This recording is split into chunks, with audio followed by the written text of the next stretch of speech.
के बाहर के प्रदेश के कम सैलरी में लोग आ जाते थे और यहाँ के प्रदेश का आदमी उतने कम सैलरी में जाने के लिए तैयार नहीं है। तो फिर हमने उनको इंसेंटिव दिया, तो यहाँ के लोगों को लगाने के लिए वो तैयार हो गए हैं और काफी अच्छी मात्रा में जा रहे हैं। इसके लिए एक पोर्टल बनाया है और जल्दी लागू हो जाएगा। निष्पक्ष और पारदर्शी भर्ती, इसकी कहानी किसी को बताने की जरूरत नहीं है कि कैसे कैसे भर्तियां पहले होती थी।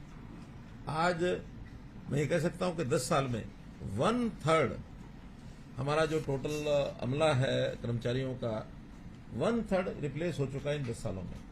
1,10,000।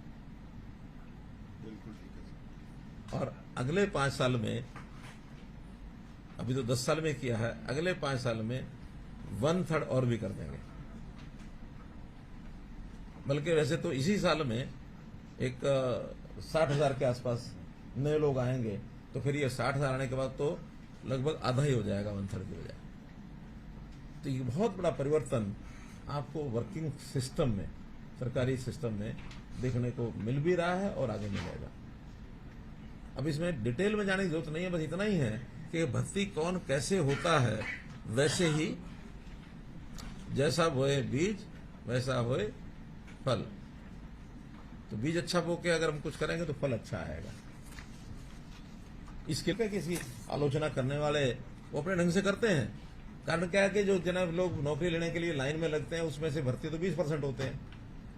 80% जो होते हैं उनको तो बहकाना बड़ा आसान है कि ऐसा होता तो आप लग जाते, ऐसा तो आप लग जाते।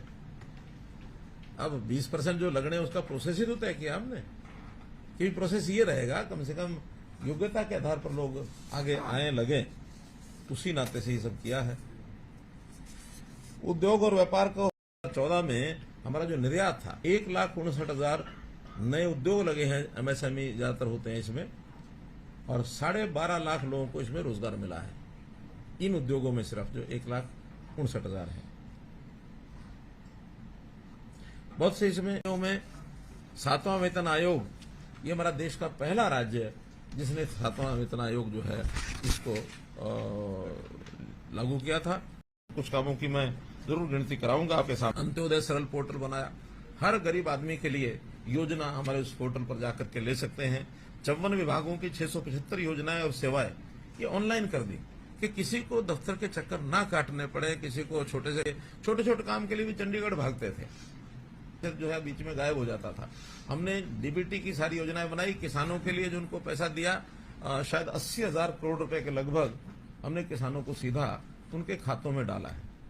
तो और भी जो सेवाएं हैं, चाहे स्कॉलरशिप्स हैं, चाहे अन्य प्रकार की उनको सुविधाएं हैं, उसका रियल टाइम जो उसको